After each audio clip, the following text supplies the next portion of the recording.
धराली में आई भयानक आपदा के बाद राहत और बचाव का काम युद्ध स्तर पर जारी है।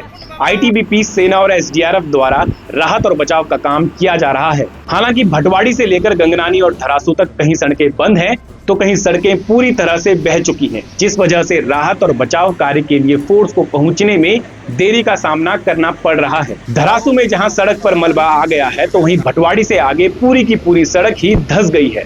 इसी तरह गंगनानी से आगे भी गदेरे पर बना पुल बह गया है, जिससे आवागमन भी पूरी तरह से प्रभावित हो चुका है। वैकल्पिक रास्ता बनाते हुए टीम एसडीआरएफ द्वारा, जिससे स्थानीय लोगों को आर पार कराया जाए। स्थानीय लोगों के आवागमन, सजग आवागमन हेतु उनके लिए एक वैकल्पिक रास्ता बनाते हुए, क्योंकि ये दलदल है। धराली की इस आपदा से निपटने के लिए दिल्ली से लेकर देहरादून तक अफरा तफरी का माहौल है।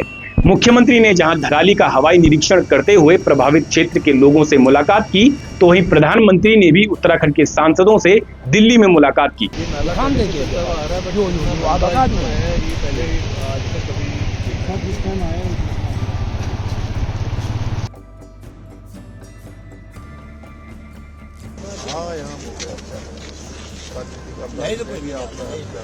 धराली की इस आपदा को 2013 की केदारनाथ आपदा और 2021 की ऋषिगंगा आपदा जैसा माना जा रहा है। धराली के हालात इतने खराब हैं कि अभी तक ना तो मौतों का सही आंकड़ा आ पाया है और ना ही लापता लोगों का कोई सही आंकड़ा सामने आया है।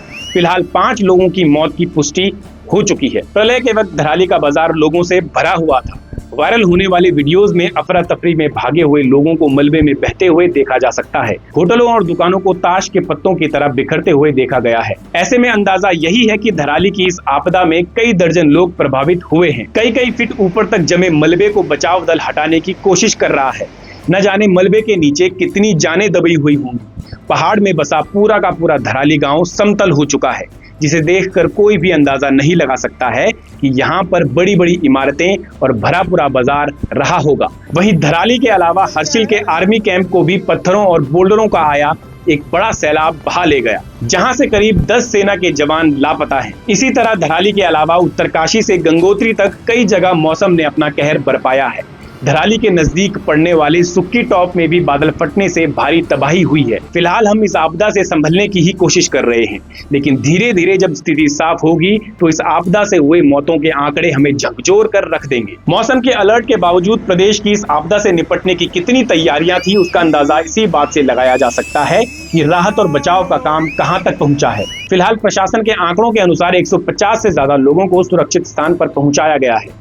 2 IG, 3 SP, 1 commandant, 11 deputy SP सहित 300 पुलिसकर्मियों को धराली में तैनात किया गया है।